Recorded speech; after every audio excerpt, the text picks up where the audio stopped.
welcome to Your Family Dog, a podcast dedicated to helping families love living with dogs. Here are your hosts, Julie Fudge Smith and Colleen Pelar.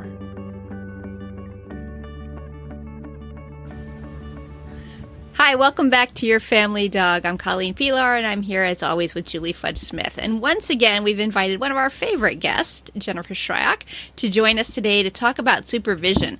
And we wanted to talk because Jen is an expert on young children and dogs, and she's developed a really helpful handout on 5 different types of supervision. Her program, Family Paws Parent Education, provides dog trainers with education. Well, not all dog trainers. It's dog trainers and lots of other people too, right? Doulas and all sorts of people who are interested in making sure kids and dogs have happy, healthy relationships.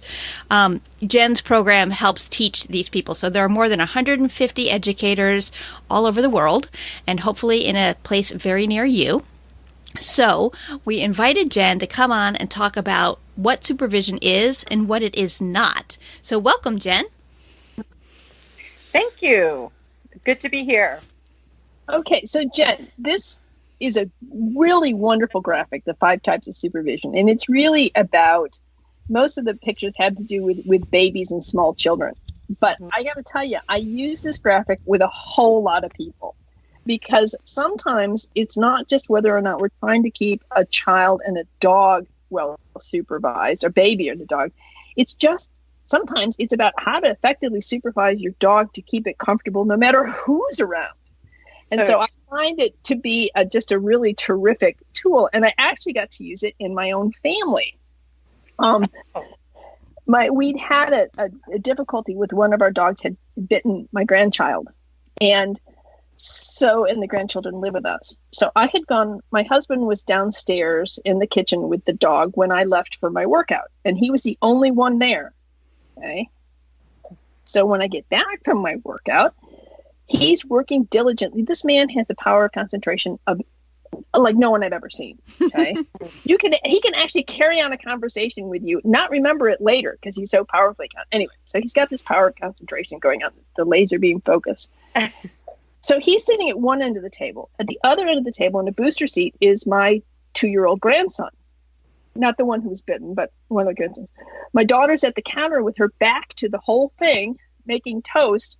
And there's the dog who had bitten one of the grandchildren, not on a leash. And I kind of go, I'm looking around going, hello? Right. Hello? And everything's fine. But this dog had stolen toast from this grandchild before. And I'm like, this is not what I've had, like a platoon of baby gates. And so I went and got a leash and got him hooked up and got the X-Pen put around the table so the dog couldn't get to, and I was kind of like, guys, this is really not supervision. So a little bit later, I went and got the 5 types of supervision chart, and I laid it down in front of my husband. And I said, look, I'm not being judgmental here. I just think that you need to understand when I'm talking to my clients, when I talk about supervision, what I mean, because apparently I didn't make it clear. And he looks at it and he goes, oh yeah, we were not there. That was number 1. And I'm like, yay for recognizing it, but my heavens, So now we understand what supervision is. Maybe we could do a little bit better. And, and this is in the home of a dog trainer who's trying really hard to have active supervision. And so it's extraordinarily difficult, I think, to do and to maintain, especially if you don't understand when somebody says, what is supervision? So I was kind of hoping you could that was my lead in with an example of what supervision is and what we're really talking about here. Mm-hmm. Well, it's interesting to me because this handout became a handout when I had that moment with my husband. And he's wonderful. Yay, I'm so happy to hear that.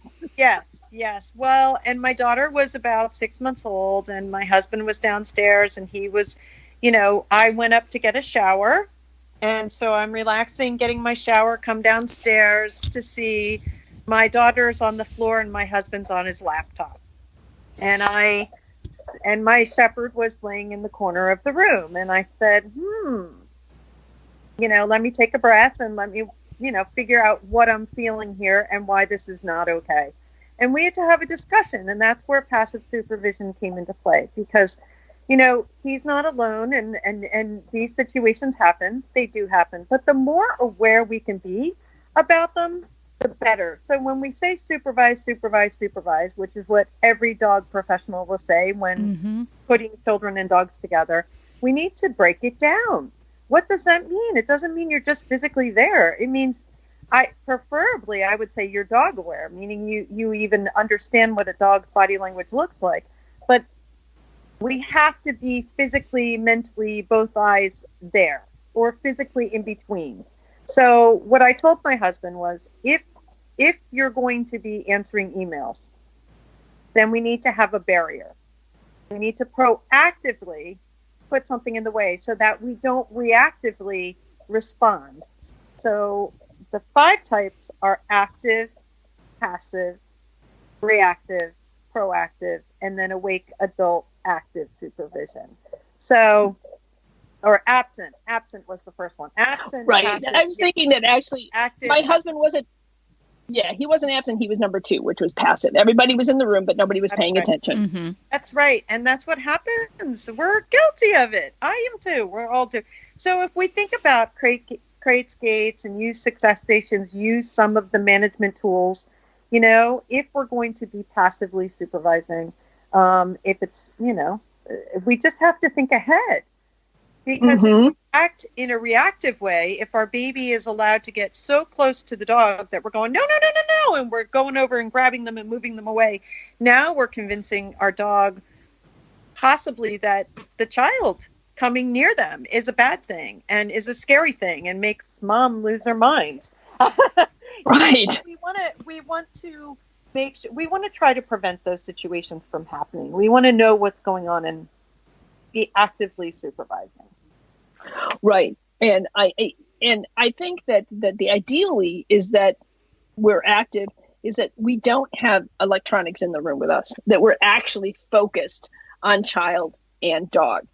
Yes. But if you can't have that, you at least have the proactive where everybody is kept safe because there's a realistic barrier between them. Yeah. And so you got to be thinking in terms of, 4 and 5, proactive to active. And if you can't do that, then I think you got to remove the dog completely from the situation. So you're not even. Yeah. One of the things that I always say is a dog and baby on the scene, a parent in between, which is really active supervision. You want to be in between if they're both there. And if you can't be in between and paying attention, then definitely you should be using a barrier and you should have that proactive step. I really like that. What was it, a dog? Say that again. Dog and baby on the scene, a parent in between.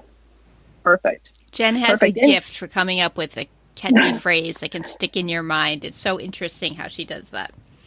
Well, it's interesting. My sister is an occupational therapist, and one of the things that when she's working with, she's an expert in pediatric development and works with kids with special needs.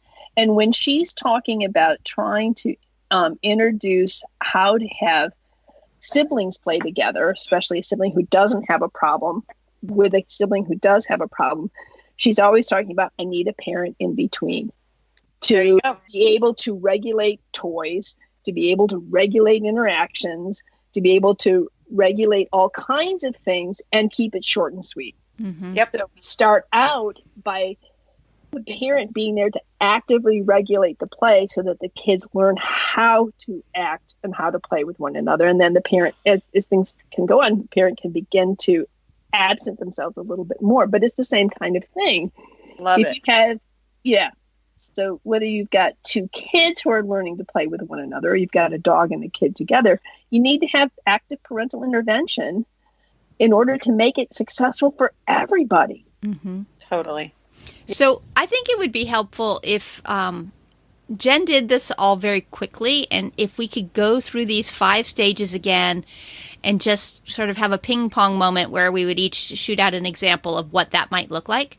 So, oh, good idea. Absent. So here's our least, the lowest level of supervision. Absent supervision. Give us an example of what that might look like. A parent sleeping. How about you, Julie? A parent exiting the room to go to the bathroom and leaving a dog and kid. Yeah, change the laundry. That was the one that was always so tempting for me in the early years. I was like, oh, come on, Gordo, let's go change the laundry. Come on. That's right. But another one that I think people need to think about is at the playground. Mm-hmm. So a parent who is distracted watching their child and not paying attention to the other unfamiliar children approaching their dog, that would be a form of absent supervision as well. Awesome. That's a great one. Thank you. That is a great one. I mean, not a great example, not a great thing to do. Okay, how about passive? Adult in the same location, but distracted and not watching is our definition. Cooking dinner. So we're in the same location and the child's in the kitchen. Right. Watching TV. If everybody's, the dogs are in the room and the kids are there and we're watching TV and nobody's paying attention to what's happening on the floor.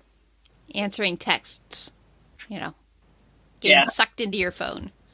Candy Crush. It's a Candy Crush moment. Right. Okay, so 3 is reactive, responding after the dog or child is too close. Child is crawling over to the dog. Yeah, that's a good one. I would say is you're on the phone and you turn and you look and you see that the dog has come over and is moving towards the child who has a popsicle or, a peanut butter sandwich. So you're on the phone and you're like, no, as the dog moves towards the child with the sandwich. So it's going from passive to reactive. Mm-hmm. Which I think is the most common, that we're sort of think we're supervising because we're passive and we're there. And then something happens that triggers our brain and we go, oh no, we dive into action. A reactive one that I was thinking of was seeing a dog give a nose signal and then letting it go one more time, where it's sort of like the dog is done and you think, oh, the dog is done, but then the child does it again. Another hug, and then you're like, no, now's the time to interrupt. We're a little late. Right. Yeah. Right. Definitely. Proactive is planning and preparing for safe separation.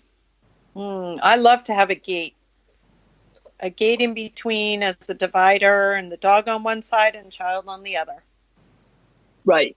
I think about it in my office at home. I have a gate at my office door with a sign that says Zuzu's alone zone.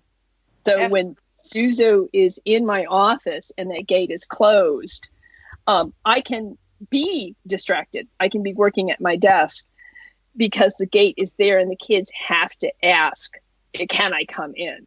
And so for me, that's being proactive. I'm not actively supervising Zuzu or the kids, but I set up, hopefully, a system by which I can become active when the signal is given. Yes, that's a good one. One that I used a lot was I had a tether attached to my desk for a number of years after we adopted Edza, where we would call it time to contemplate world peace. And Edza would go have a little quiet time near my desk, which meant I could watch him, but also kept him out of all of the kid activities. One other Jenism that sticks in my head is she said, crate, gate, separate, rotate, as sort of an individual, let's get started thing. When things are a little stressful, we can use our crates, we can use our gates, we can have some distance, but we don't always want it to be, that all of your attention is wherever you are. So you're rotating your attention, your activities, things like that. So crate, gate, separate, rotate. Another Jen Shyrockism that pops into my head from time to time. There are so many. That's a great one. But it's a good way of remembering some of our proactive options, too. Absolutely. And then the fifth one, the good one, the green, yay, we're doing it right, is active, full awake adult supervision. And there's actually some really important words right there. Full awake adult supervision, like who is doing this? It's not just your 12-year-old in the room watching the younger kids, stuff like that. So examples of full adult awake supervision for our listeners? Parent-guided play, a game where a parent is directing and controlling it, is a good way to do that. I think about when I take my grandkids for a walk around the block, and I have Zuzu, and she's on a leash with me, and I sometimes will have a second leash so I can have a helper walker. That's good. But I have my bait bag. I'm really aware of where Zuzu is. She's with me. I'm aware of who's holding the other leash, and the other kids are always in front of me, so nobody's sneaking up behind Zuzu. So, it's exhausting. It is. Right. By the time I get home, I'm like, everybody do something quiet now, because, but it's also fun, and it allows them to have a good moment with Zuzu, so that they see her as sort of their dog, and that helps them to be kinder and more aware of other dogs. So it's really worth the effort, because it allows me to combine the two things that I probably love the most in the world, which is my grandkids and my dog. Yeah. And if I can't do that, then I feel like something's real lacking in my life. Right. Well, and I think the fact that it's exhausting is normal, but not talked about. So anyone who thinks that it's exhausting supervising kids and dogs probably isn't saying that to all of her friends, because she thinks she's the one doing it wrong. But she's actually doing a great job in most cases of really managing it. And a lot of people just go on faith. And you know what? Quite frankly, it works most of the time. So God bless the dogs and the children for whom that works. But that's not what we would ever advise. We're advising that you use the proactive supervision and the active supervision to really make your life easier, and that recognizing how difficult and exhausting active supervision is, come up with some proactive supervision strategies to give yourself that downtime and still have great, safe interactions. Absolutely. That's a great way of putting it. And it's not so much that it's physically exhausting, although it can be. It's really mentally exhausting to be on that full awake. It's the full awake that does you in every time. It is, because you have to be like an octopus. I mean, you have to have hands and eyes. Like, you really need to be planning that out, Right. I think actually you should say fully caffeinated. Yes. Version 2 of the handout. Fully caffeinated. That's right. Fully caffeinated adult supervision. Right. Yeah. It's true. It's true. I think this is a really helpful tool. So I'm really glad that Family Paws created this and shares it so that people can use it. Because, again, just like Julie said, the handout is sort of designed to talk about small child safety supervision. But it's true in every household, whether or not there are kids there, that there are ways that we can implement these forms of supervision for every dog. Right. And I find I use it a lot for my dogs who are more anxious, for my dogs who have issues with people in general. Yes. So that if I have like I think of a little Chihuahua client of mine who it's hard to be a Chihuahua these days. And, because like people always want to pick you up. And so I use the idea of proactive and active supervision, so that this dog can actually have a social life and be safe. And especially like the proactive part in that, because adding a little bit of a barrier, a gate or a crate or something, is a way in which this dog is protected from being overwhelmed by all the people who think he's so cute and want to pick him up. Oh, definitely. So I think it's a really terrific tool to be used in a wide variety of ways. And I also we haven't talked about this, but you've got success stations as another handout, which I think is really useful in conjunction with the supervision. Because if we're talking about having to have a place where a dog can go to be safe, that's part of supervision. How do you provide that? And that's basically crates and gates and tethers. And so if you want, should we talk a little bit about the success stations and how those tie into this? Sure. I was going to say, too, I used the 5 types of supervision when we had a puppy. When we had a puppy and our other dogs. Integration of a new dog or a puppy also is a really good time to implement the 5 types of supervision. Absolutely. Because, you're trying to manage and control and support a healthy new relationship, really, between your dogs or your dogs and cats or whatever you might have. So it's a good tool to use for those situations as well. Yeah, in fact, I did that without even realizing what I was doing, because every once in a while, I get it right. But when my daughter got her flat coat Tex, and we had a Berner Buckley and my Flatty Bingley, Tex decided that he just loved Bingley's ears and had to lick them all the time. And Bing was very tolerant, but after a while, he's like, "Mom, seriously, can we end this somehow?" But we all wanted to watch a movie together. So what I did was I used a filing cabinet and an ottoman and some gates and set it up so that Bing and I were on one side of the gate and Tex was on the other side of the gate and Buckley was just asleep in the corner. So that Tex and Bing could lay next to one another, but Tex couldn't harass Bingley's ears. Yes. And so they learned to be with one another. It kept Bingley from having the cleanest ears on the planet. But also taught Tex, I can just be with Bing. I can just be with Bing and everything's fine. They ended up becoming best buddies. But it was really important that I monitor their interactions so that one of them didn't get sick of the other one. Mm-hmm. Right. And so you can get real creative. And that was passive. So we could all watch him, or proactive, I guess. It wasn't passive because we were all there. And we had gates. So I guess we were being proactive. You had planning and preparation. So proactive. Yeah. That's right. And so with proactive, you run into the success stations. That's where you're going to implement crates or gates and tethering. But tethering, we want to be extremely careful about.